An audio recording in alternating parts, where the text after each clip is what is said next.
Captain Lisa Morgan stood on the bridge of her ship, the Horizon, and watched the stars drift past.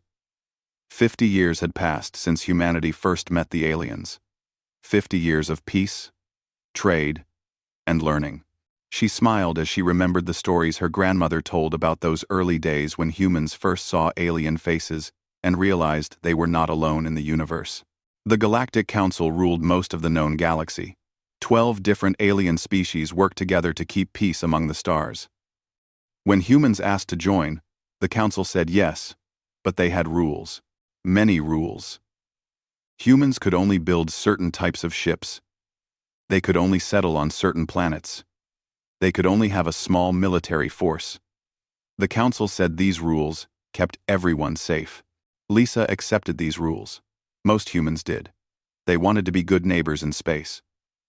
They wanted to learn from species that had traveled the stars for thousands of years. Sure, some people complained that the rules were not fair, but Lisa believed patience would win trust. Admiral John Carter thought differently. He commanded Earth's defense fleet from a station orbiting Mars. Every month, the Council forced him to reduce his fleet. Every year, they demanded he destroy more ships. His officers grew frustrated, but Carter followed orders. He was a soldier, and soldiers obeyed their government. But late at night, he stared at reports and wondered if humanity was making a terrible mistake.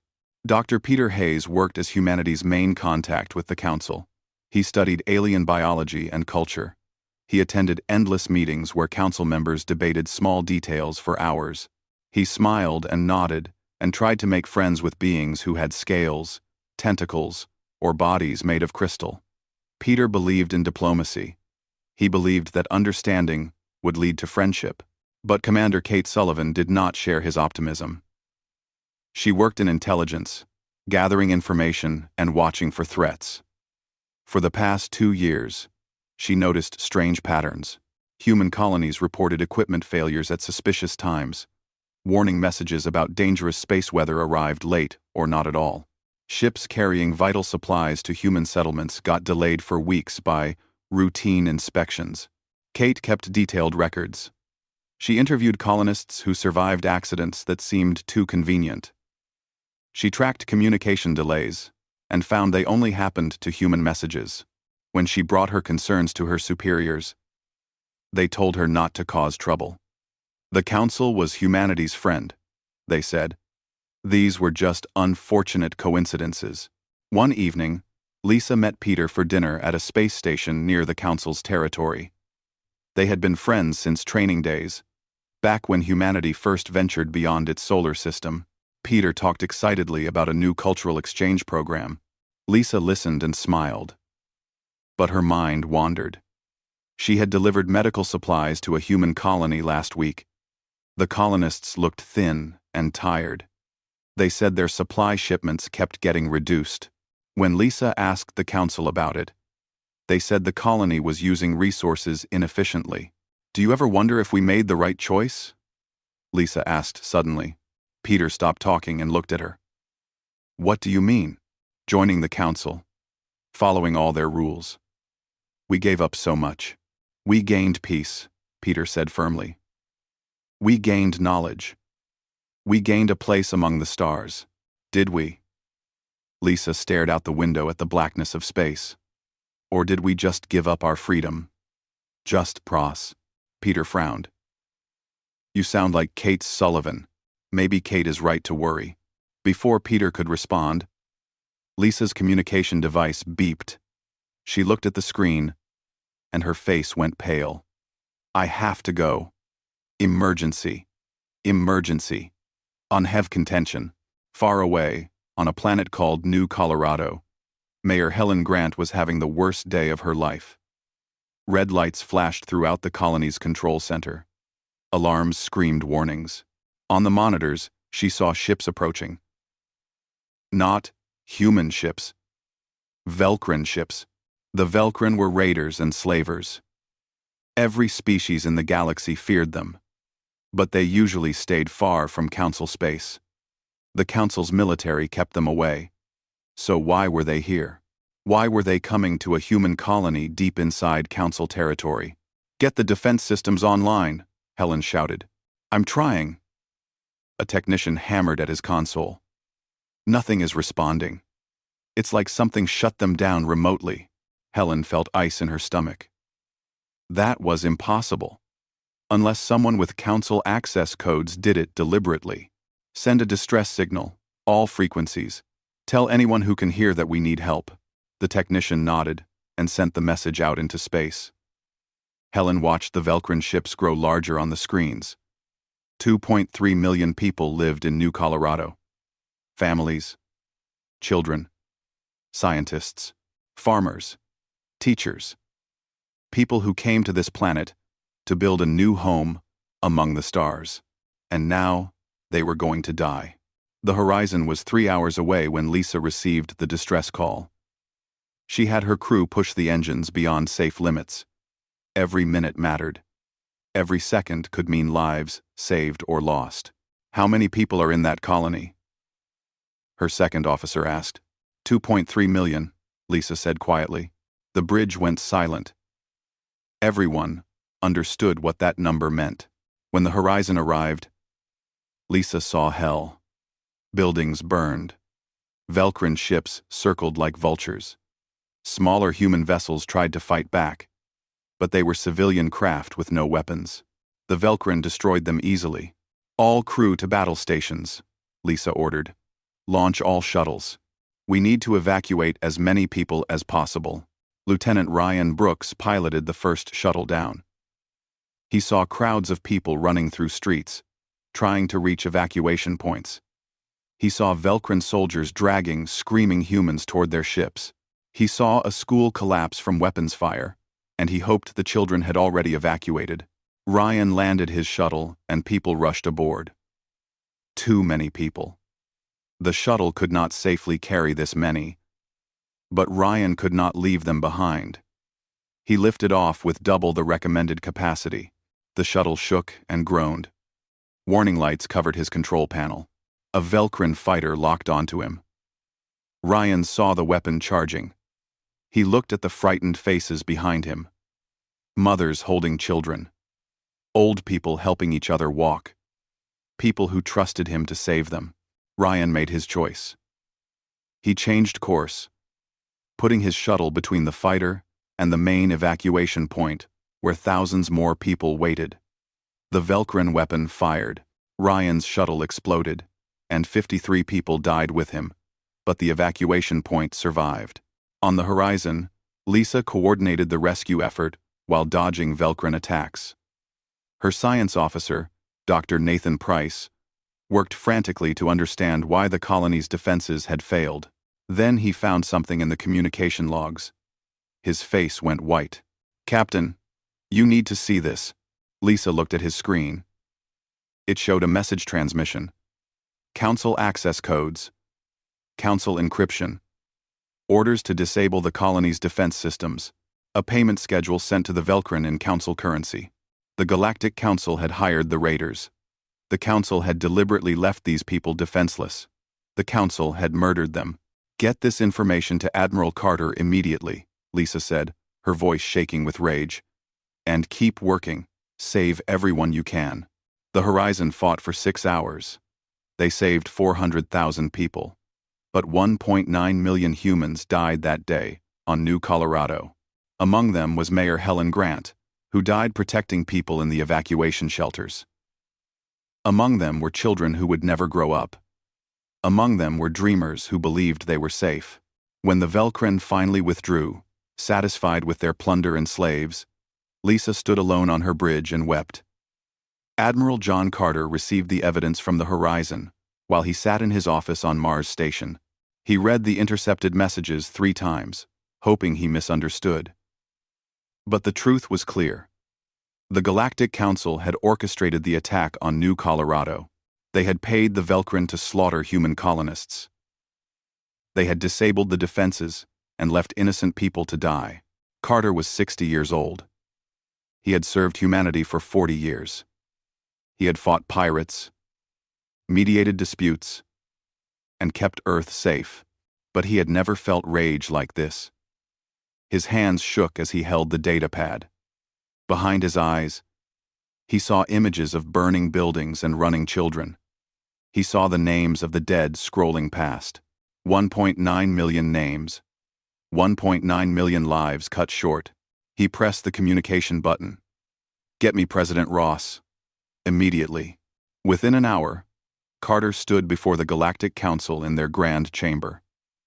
The council met in a massive station that orbited a blue star. 12 species sat in a circle, each on elaborate thrones that matched their physiology. Above them, holographic displays showed the thousands of worlds they governed. Carter stood in the center, a lone human surrounded by beings who considered themselves his superiors. He held up the evidence for all to see. "This data proves the Council organized the attack on New Colorado," Carter said, his voice echoing in the chamber. "You hired the Velcrin. You disabled our defenses. You murdered 1.9 million human civilians. I demand justice." The council members looked at each other. Some shifted uncomfortably. Others showed no reaction at all. Finally, the council ambassador spoke. His name was Vex's Thar, and he belonged to the Therian species. He looked like a giant serpent, with 4 arms and cold, intelligent eyes. "Admiral Carter," Vexthar said smoothly, "these accusations are inflammatory and baseless. The attack on New Colorado was a tragedy, certainly, but it occurred because human defenses were inadequate. Perhaps humanity is not ready for the responsibilities of space colonization. Reckoned. Los. Coverding. 1. Reckoned. Well. 1. Anyone. I 1. Carter felt his jaw tighten. The defenses were disabled by council access codes. The evidence is irrefutable. Evidence can be falsified. Another council member said. This one was a Krillian, a being made of living crystal that refracted light into rainbows. Perhaps human technology created this false data to excuse your failures. We have testimony from survivors, Carter said. We have communication logs. We have financial records showing council currency paid to Velcrin accounts. Insufficient, Vexthar declared. The council will not be blamed for human inadequacy. This matter is closed. Closed? Carter stepped forward. You murdered nearly 2 million people, and you declare the matter closed? Control your tone, Admiral, Vexthar warned. The council is generous to even grant you this audience. Do not test our patience. Carter wanted to scream. He wanted to leap across the chamber and wrap his hands around Vexthar's throat. But he was a military officer and a diplomat. He straightened his uniform and spoke with icy calm. Humanity will not forget this. We will not forgive this. Then humanity will suffer the consequences of its own arrogance, Vexthar said. You are dismissed. Carter returned to Earth and delivered the news to President Daniel Ross. The president sat behind his desk in the White House and listened to everything. When Carter finished, Ross was quiet for a long time. Finally, he spoke. How bad is it going to get? Sir, if we do nothing, they will keep attacking us. They will destroy our colonies one by one until humanity is forced back to Earth. And eventually, they might decide Earth itself is a problem they need to solve. Ross closed his eyes. And if we fight? The Council has millions of ships. They have armies that have fought for thousands of years. They have weapons that can destroy planets. If we go to war, we might lose everything. 117. 117. Might? Carter met the president's gaze. There is something you need to know. Something that has been kept secret for 50 years. He explained Project Reckoning. While humanity publicly followed council restrictions, they had secretly been preparing for this day. Hidden facilities throughout the solar system built weapons and ships the council knew nothing about. Humanity's best scientists worked on technology that broke the rules of physics as the council understood them. Elite soldiers trained in tactics no alien species had encountered. Ross listened with growing amazement. How many people know about this? Fewer than 1,000. We kept it small to avoid leaks. General Frank Murphy runs the military side. Dr. Claire Anderson leads the science division. Commander Jake Peterson commands the Ghost Fleet. The Ghost Fleet? 1,200 warships built in secret, hidden in the dark spaces between stars. Waiting, Ross stood and walked to the window. Outside, he could see the lights of the city. Billions of humans lived on Earth, unaware that their civilization stood on the edge of war. He thought about the children playing in parks, the families having dinner, the old people watching sunsets. All of them, depending on his decision. What would you do, Admiral? Carter did not hesitate. I would show the Council that humanity's patience was not weakness. I would make them understand the cost of crossing us. And I would make sure they never threaten us again. Ross turned back. Give the order. While Earth's leaders planned their response, Commander Kate Sullivan worked around the clock in her intelligence office. She had been right all along. The Council was not humanity's friend, but the attack on New Colorado was not the first time they had acted against human interests. Kate pulled files going back 10 years. She found 12 other incidents. A research station that exploded from faulty equipment. A cargo ship that disappeared in unexplained circumstances. A diplomatic shuttle that crashed during routine maintenance. Each incident seemed like an accident. Together, they formed a pattern. The Council had been testing humanity's response.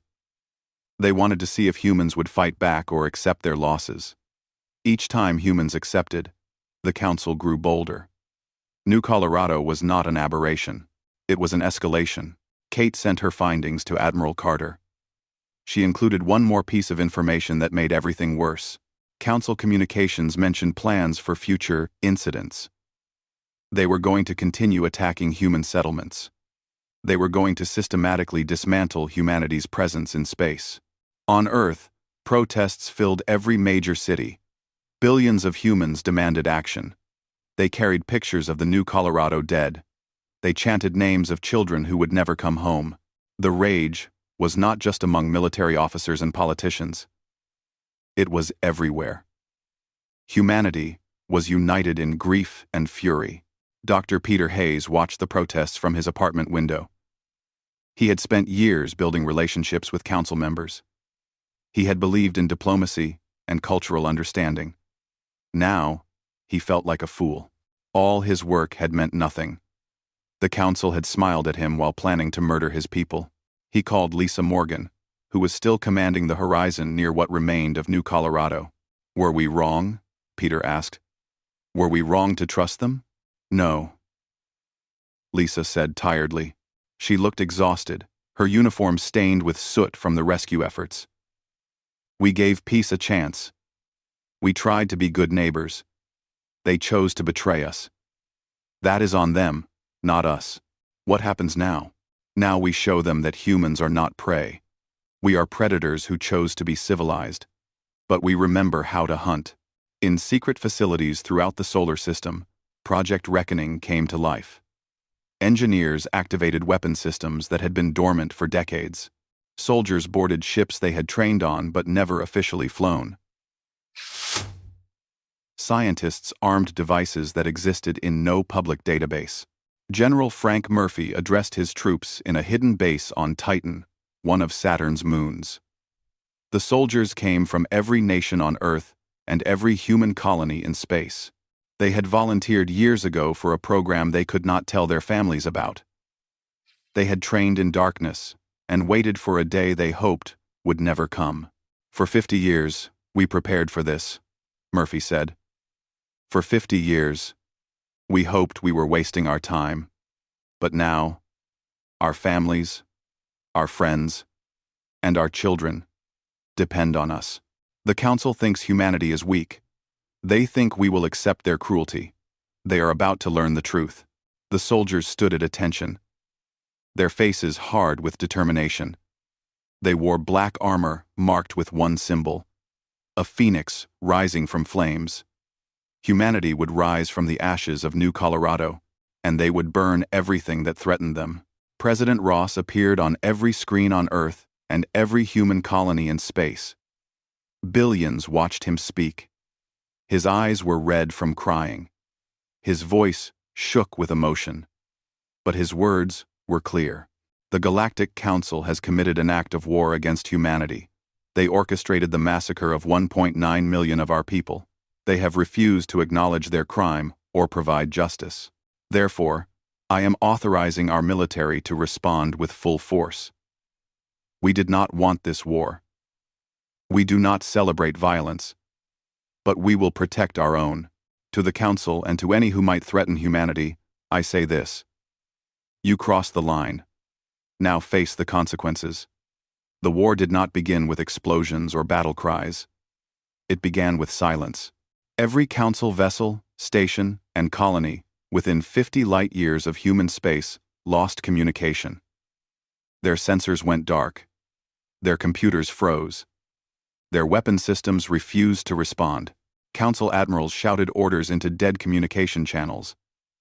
Engineers frantically tried to restart systems that would not reboot. The Council had always relied on their superior technology. Their ships used quantum processors that were supposed to be unhackable. Their communication networks operated on frequencies humans supposedly could not access. Their military systems had security protocols developed over thousands of years. But Dr. Claire Anderson had spent 30 years studying Council technology. She understood it better than most Council engineers did. And she had found its weaknesses. Sen, from a hidden base deep in the asteroid belt, Claire activated the virus she had designed. It spread through Council networks like wildfire. It did not destroy their systems. Instead, it locked them out of their own technology. Every ship, every station, every weapon became a useless piece of metal floating in space. How long will it last? Admiral Carter asked from his command center on Mars Station. 4 hours before they start regaining control, Claire replied through the communication link. That's your window. 4 hours to change the galaxy, Carter said. Let's make it count. He opened a channel to Commander Jake Peterson, who commanded the Ghost Fleet from the flagship Retribution. Commander, you are cleared to engage. Show them what humanity built while they thought we were harmless. Understood, sir, Jake said. All ships, jump on my mark. 3, 2, 1. Mark. The Ghost Fleet materialized throughout Council space. 1,200 warships appeared from nowhere, each one armed with weapons the Council had never seen. The ships were painted black, with silver markings. Each ship bore the name of someone who died at New Colorado. The New Colorado. The Innocence Lost. The Never Again. The Stolen Future. The names were a reminder of why they fought. Council forces scrambled to respond, but their systems were still frozen. They watched helplessly as human ships took position around their stations and planets. Some Council officers tried to manually fire weapons, but human electronic warfare prevented even that. For the first time in their long history, the Council's military was completely helpless. Captain Lisa Morgan commanded the Liberty's Fury, a dreadnought as large as a small moon. She had volunteered for Project Reckoning 5 years ago, after watching the Council dismiss human concerns once too often. Now she led a battle group toward the Velcrin homeworld. All ships, spread out, Lisa ordered. We are not here to exterminate the Velcrin. We are here to dismantle their slave empire. Every slave ship, every processing facility, every auction house gets destroyed. But civilian areas are off limits. We are not like them. Her fleet entered Velcrin space and found dozens of ships carrying stolen people from across the galaxy. Some carried humans from New Colorado. Others carried beings from species Lisa had never seen. All of them were chained and terrified. Disable those ships, Lisa ordered. Send boarding teams to free the captives. Human Marines boarded the Velcrin slave ships. Major Lisa Kim led the first team through the airlock. She had trained for urban warfare, counter-terrorism, and ship-to-ship combat. But nothing prepared her for what she saw inside. Hundreds of beings crowded in cages barely large enough to stand. Some were injured. Some were sick. Children huddled against their parents. The smell was overwhelming. Lisa felt rage burn through her, but she kept her voice calm. "We are human military," she announced in the Council's common language. "You are being rescued. We are getting you out of here." The captives stared at her with disbelief. Many had been enslaved for months or years. They had given up hope of rescue. Now warriors in black armor were breaking their chains and offering water and medical aid. One young human girl, maybe 8 years old, grabbed Lisa's hand. "Are you taking us home?" Lisa knelt down to the child's level. "Yes, we are taking everyone home." Across the galaxy, similar scenes played out. Human forces struck at Velcrin operations with surgical precision. They freed slaves. They destroyed weapons. They eliminated the infrastructure of cruelty. But they did not massacre civilians. They did not burn cities. They fought with controlled fury. Terrible in its efficiency but limited in its scope.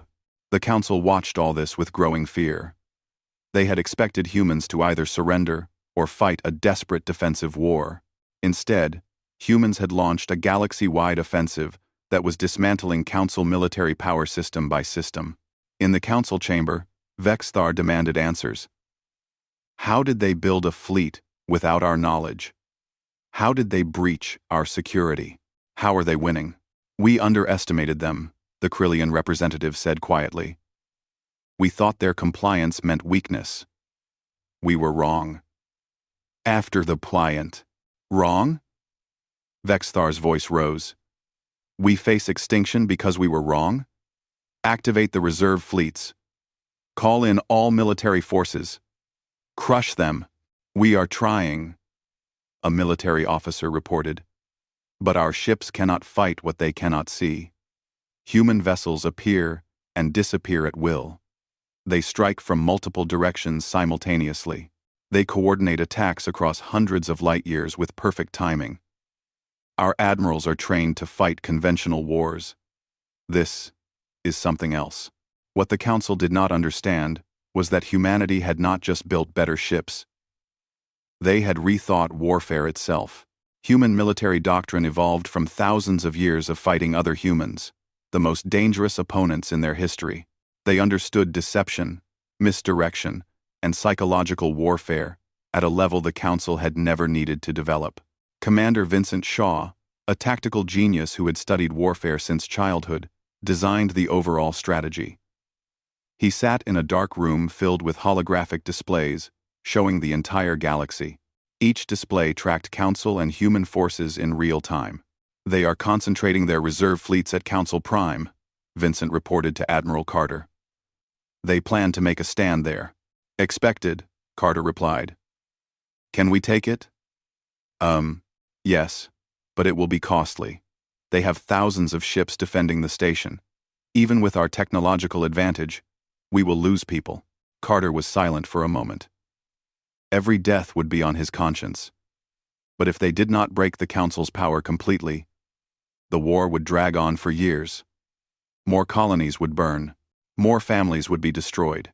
"Proceed with the assault," Carter ordered. "But Shaw, minimize our casualties.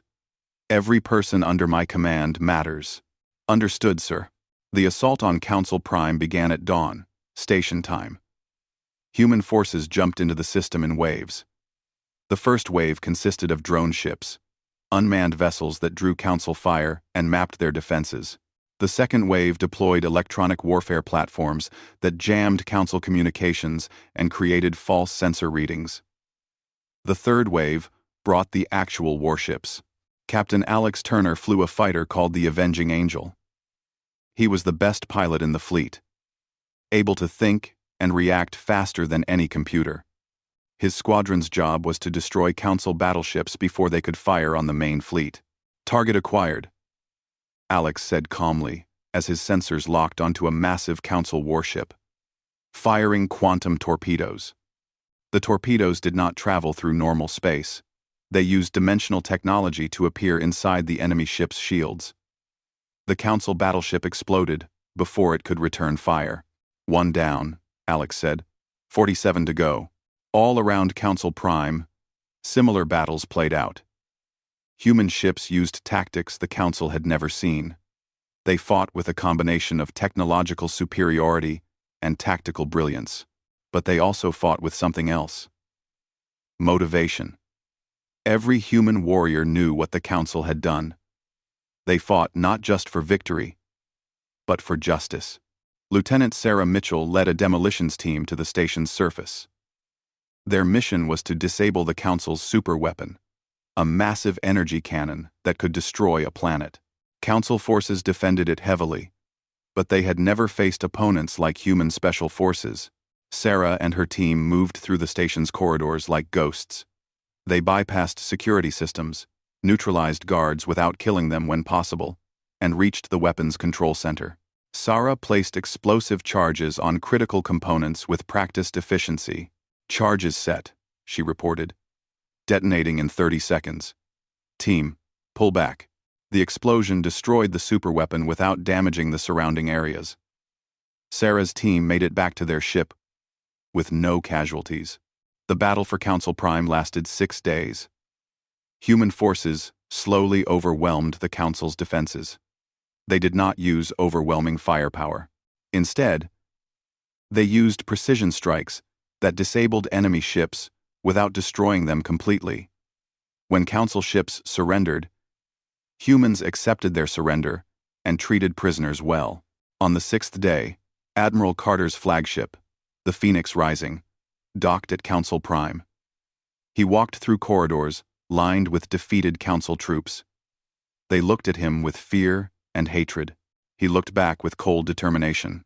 In the Council chamber, the 12 species representatives sat in their thrones, but now they were surrounded by human guards.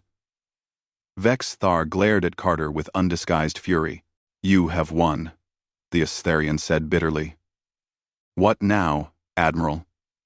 Will you exterminate us? Will you enslave us, like you did to the Velkrin?" "We did not enslave the Velkrin," Carter replied. "We freed their slaves and dismantled their military.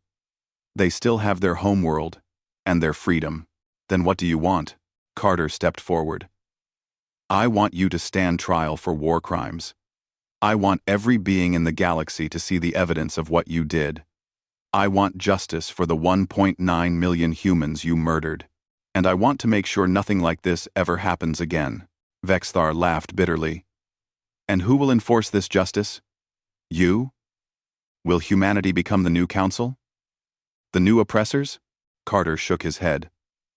"No. We will build something better." 3 months after the attack on New Colorado, the war ended. The Galactic Council's military lay in ruins. Their fleets were destroyed or captured. Their leadership stood in chains.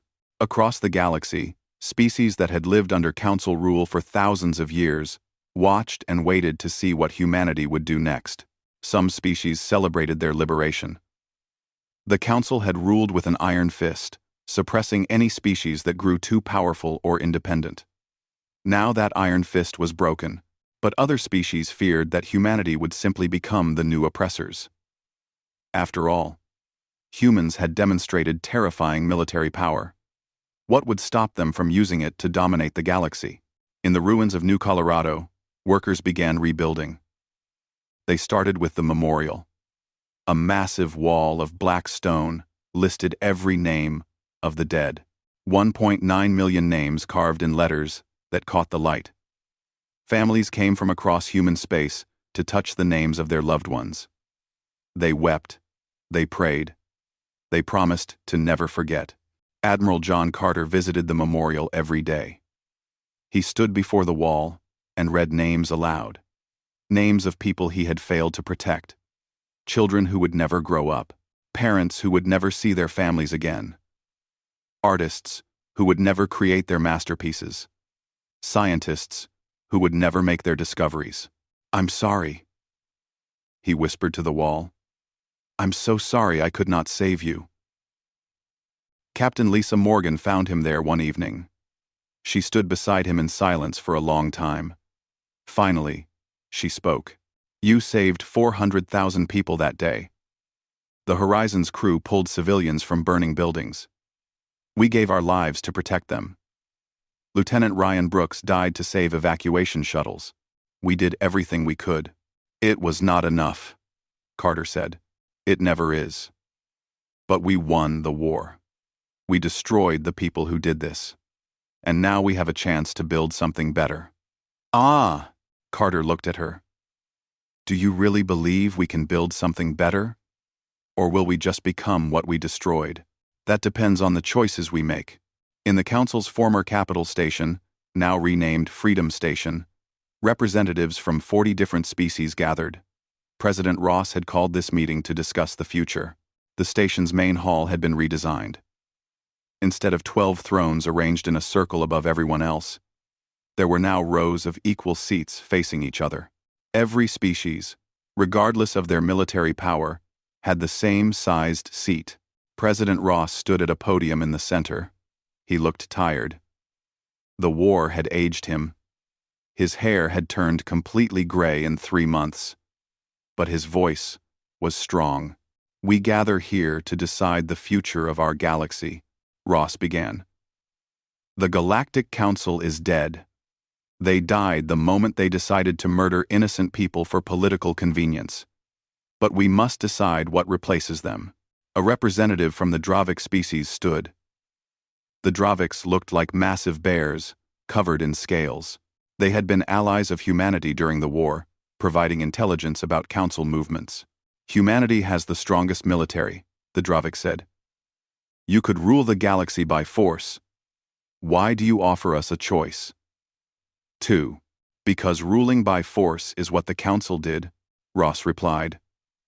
We did not fight a war to replace one dictatorship with another. We fought for justice. We fought for freedom. Those principles must guide us now. Pretty words, said a Cestarian representative. Not Vexthar, who awaited trial for war crimes, but a younger member of the species. But humans are predators. Your nature is to dominate. Our nature is to protect, Lisa Morgan said, standing from her seat. She wore her uniform, marked with medals from the war. Yes, we are predators. We evolved hunting other predators on a planet that tried to kill us every day. But we also evolved caring for our young, cooperating in groups, and sacrificing for each other. We are capable of both violence and compassion. We choose compassion. Until you don't, the Assastarian said coldly. What happens when humanity decides another species is a threat? Will you destroy them? Like you destroyed our council? Commander Kate Sullivan stood next. We destroyed the council leadership because they committed war crimes. We did not destroy the Assastharian people. We did not destroy any species. We dismantled military power that was being used for evil. If your people want peace, they will have it. If they want equality, they will have it. But if they choose to threaten innocent people again, yes, humanity will stop them. The hall erupted in debate. Some species supported humanity's vision. Others distrusted it. Some wanted guarantees. Others wanted power. Dr. Peter Hayes, now serving as humanity's chief diplomat, let them argue. He had learned that true democracy was messy, but it was better than the alternative. After 3 days of debate, the Stellar Assembly was founded. Every member species received equal votes, regardless of their size or power. Decisions required majority approval from all members. Military forces would be controlled by an elected council with representatives from multiple species. No single species could declare war alone. This system will be slow, the Krillian representative observed. Decisions will take time. In emergencies, the delay could be costly. Yes, President Ross agreed. But the alternative is one species or one council having too much power. That is what led to New Colorado. We will accept slowness in exchange for safety. The Assembly voted to accept the new charter. 40 species agreed to work together as equals. But 3 species refused. The Assastharians, the Velkran, and the Mordain. They withdrew to their own territories, bitter and resentful. "Let them go," Admiral Carter said, when informed. "We cannot force cooperation, but we will watch them. And if they threaten anyone..." The question of justice remained. Vex Thar and the other council leaders awaited trial. Some species wanted them executed immediately. Others wanted them imprisoned. Humanity insisted on a public trial where evidence would be presented and witnesses could testify. The trial lasted 2 months. Survivors from New Colorado testified about watching their families die. Communications experts explained how the council had disabled the colony's defenses. Financial analysts traced payments from council accounts to Velcrin raiders. The evidence was overwhelming and undeniable. Commander Kate Sullivan presented her research, showing 12 other incidents where the council had deliberately harmed human interests. She showed the pattern of escalation. She demonstrated that New Colorado was not an isolated incident but part of a systematic campaign to destroy humanity's space presence. "They did not just murder 1.9 million people," Kate said to the assembled court. "They plotted to destroy our entire species. New Colorado was a test.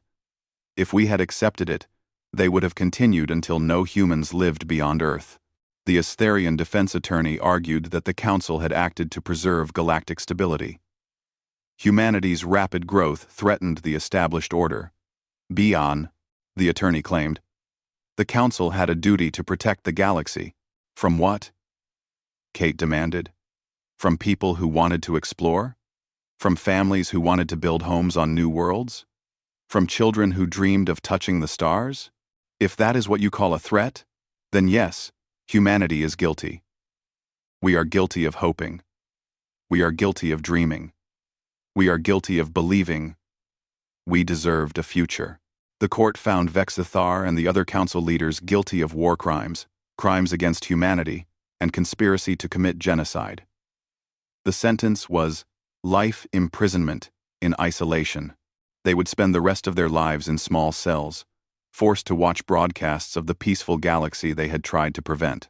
Some people felt the sentence was too lenient. They wanted death. But President Ross explained his reasoning. If we execute them, they become martyrs. Their followers can say they died for their beliefs, but if they live to watch everything they tried to prevent come to pass, if they see species cooperating peacefully, if they witness humanity building instead of destroying, then their failure becomes absolute. That is a harder punishment than death. The Velcrin leadership faced separate trials. They had not only attacked New Colorado, but had enslaved billions of beings over centuries. Major Lisa Kim testified about the slave ships she had raided. She described the conditions she found. She showed pictures that made the entire court go silent. "These beings did not just tolerate slavery," Lisa said. "They built their entire civilization on it. They bred certain species for specific types of labor. They separated children from parents. They deliberately broke spirits and crushed hope. This was not war. This was industrial-scale cruelty. Rue. The Velcrin were sentenced to spend their lives rebuilding the worlds they had destroyed. Under guard, they would work to repair the damage they had caused. They would construct homes for the people they had displaced. They would plant forests on planets they had stripped bare. Their children could choose a different path, but the generation that had profited from slavery would spend their remaining years making restitution.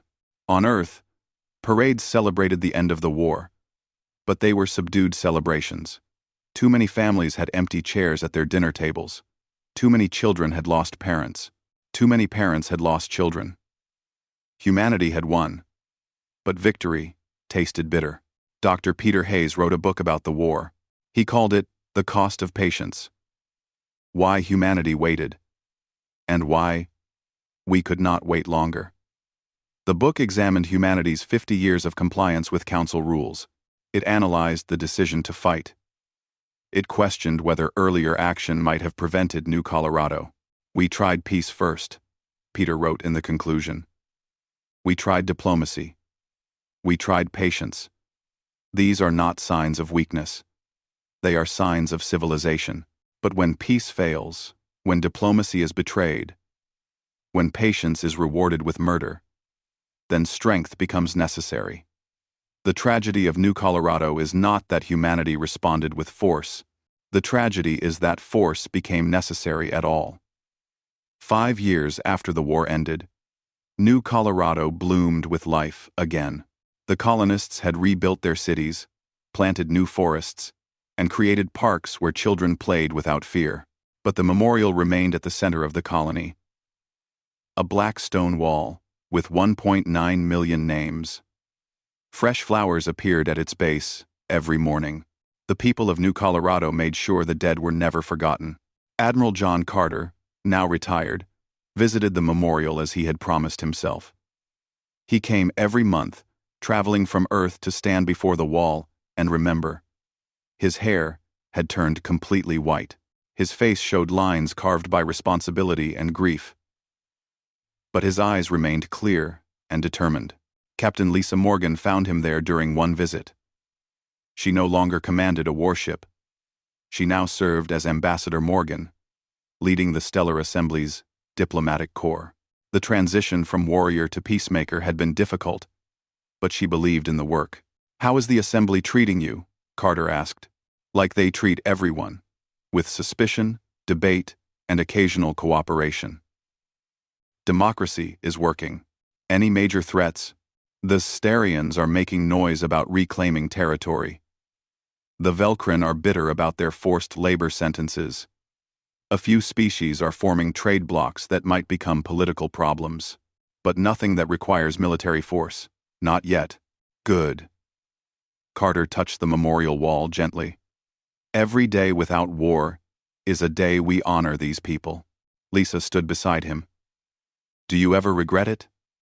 The war? I mean, the violence." Carter was quiet for a long time.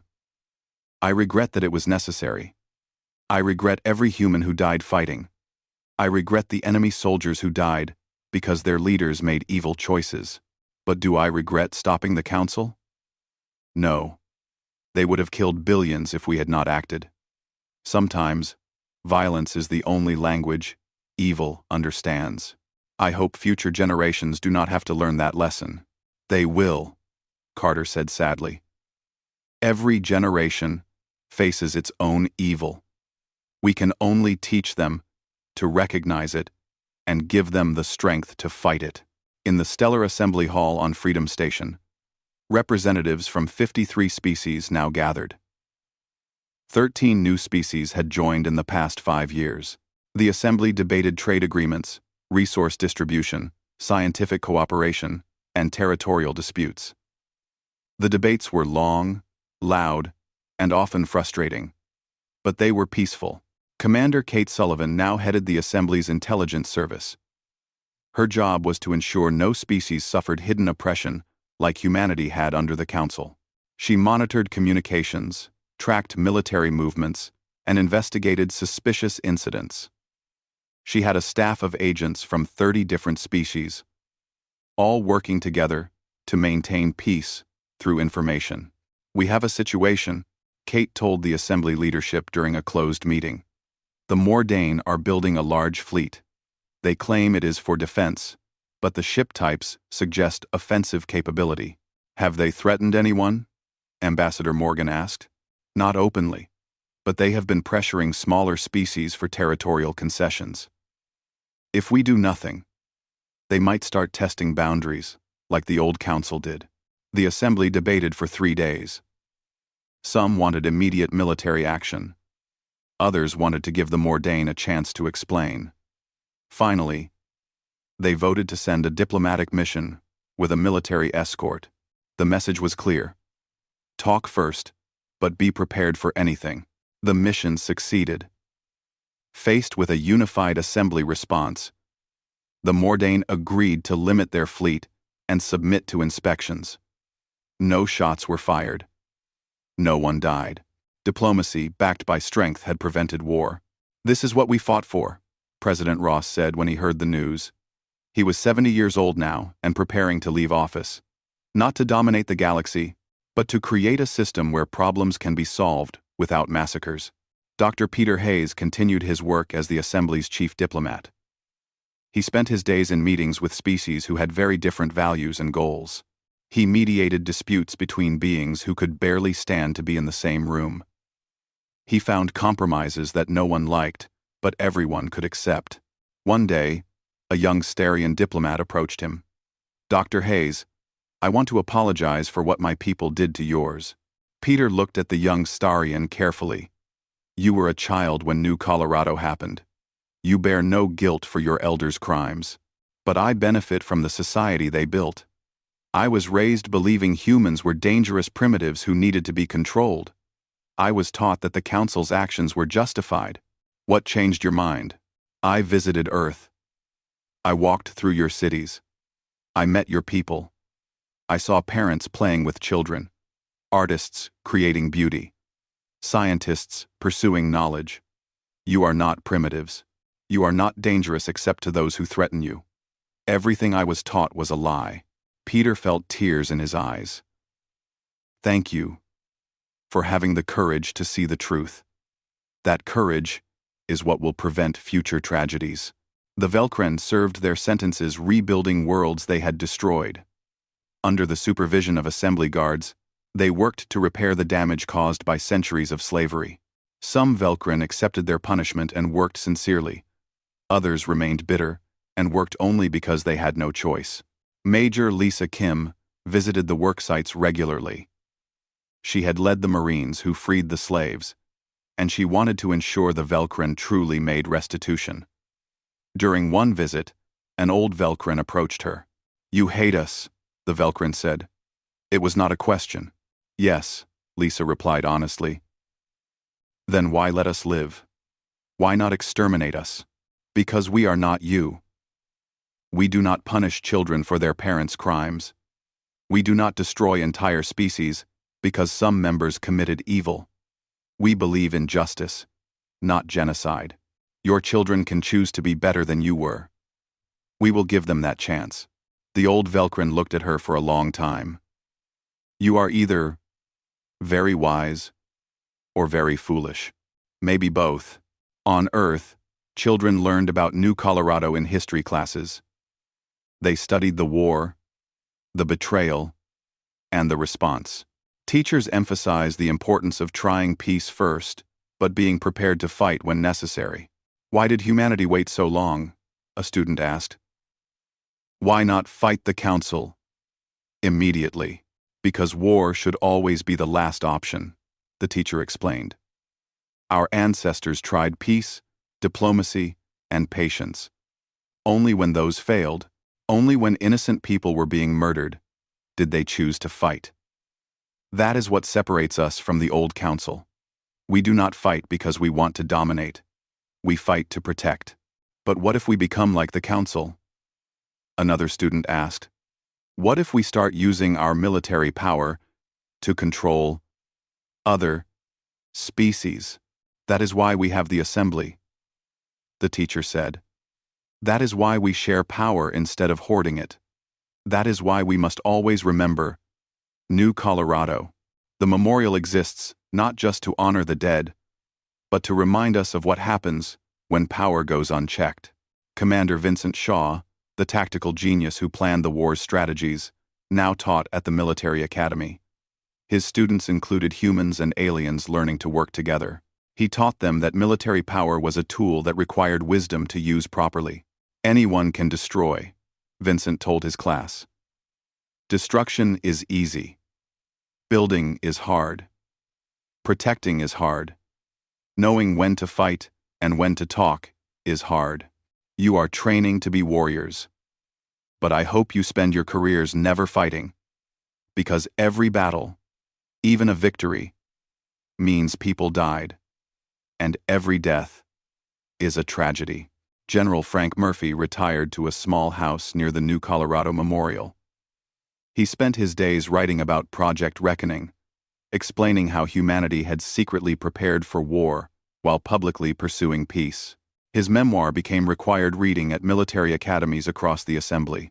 "We prepared for war so we could preserve peace," Frank wrote. We built weapons in secret not because we wanted to use them, but because we knew evil exists in the universe. The Council proved that.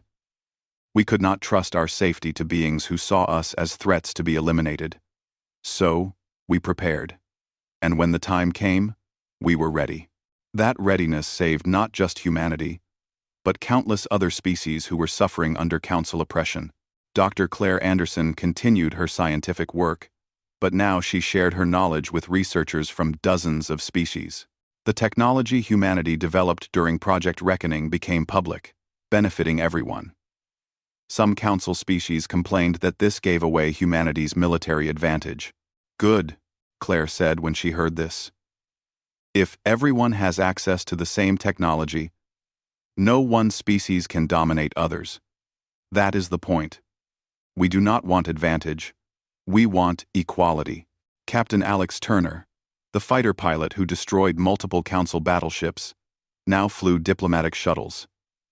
He transported ambassadors between meetings and carried important dignitaries to conferences.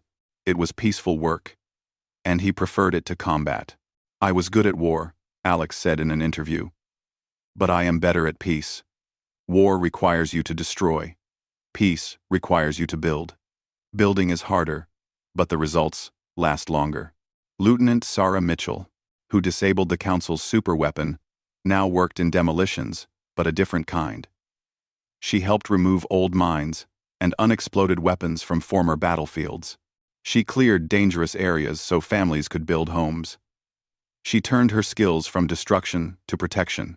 On the 10th anniversary of New Colorado's fall, the entire galaxy observed a moment of silence. Every ship, every station, every colony stopped for 1 minute to remember. Humans and aliens stood together, honoring the dead and recommitting to peace.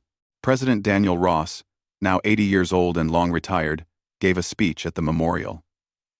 His voice was weaker, but his words were strong.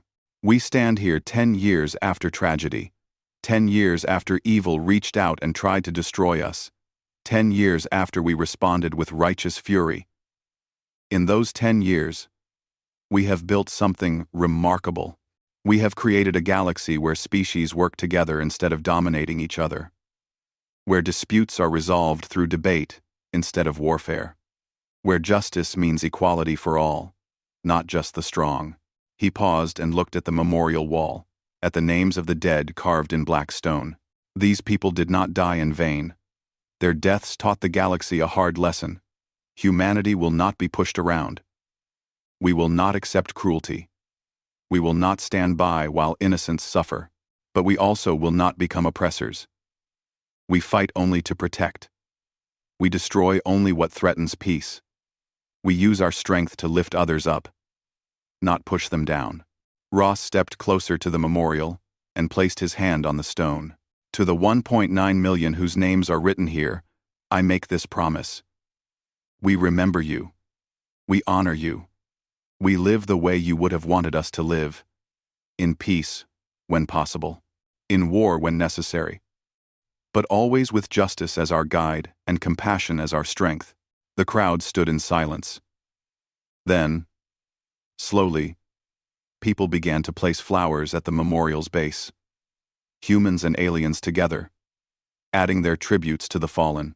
The pile of flowers grew until it covered the ground around the memorial. As the sun set on New Colorado, its light caught the carved names on the black wall. For a moment, the names seemed to glow, as if the spirits of the dead were watching and approving of what their sacrifice had created. Ambassador Lisa Morgan stood with Admiral Carter, Commander Kate Sullivan, and Dr. Peter Hayes. The four friends who had lived through humanity's darkest hour now watched the peaceful galaxy they had helped create. Do you think we did enough? Peter asked quietly. We did what we could, Lisa replied. We stopped evil. We built something better. We gave future generations a chance at peace. What more could we do? We could stay vigilant, Kate said. Evil never truly dies. It just waits for the next opportunity. Our children and grandchildren will face their own challenges. Then we will teach them well, Carter said. We will teach them to try peace first, to be patient, to be diplomatic, but also to be ready, to be strong, to never forget that freedom and justice require eternal defense. As stars appeared in the darkening sky, the four friends made a silent vow. They would protect the peace they had won. They would ensure New Colorado's dead were never forgotten. And they would make sure that humanity remained what it had always been. A species capable of both terrible wrath and profound compassion. Choosing compassion whenever possible, but never hesitating to unleash wrath when innocence needed protection. The galaxy had learned its lesson. Humanity's patience was not weakness. It was civilization. But cross the line, threaten the innocent, and humanity would show you what happens when predators stop being civilized and remember how to hunt. The Galactic Council had crossed that line, and they paid the price. Now, a better galaxy rose from the ashes of their tyranny, built on the foundation of justice, equality, and the memory of 1.9 million names carved in stone.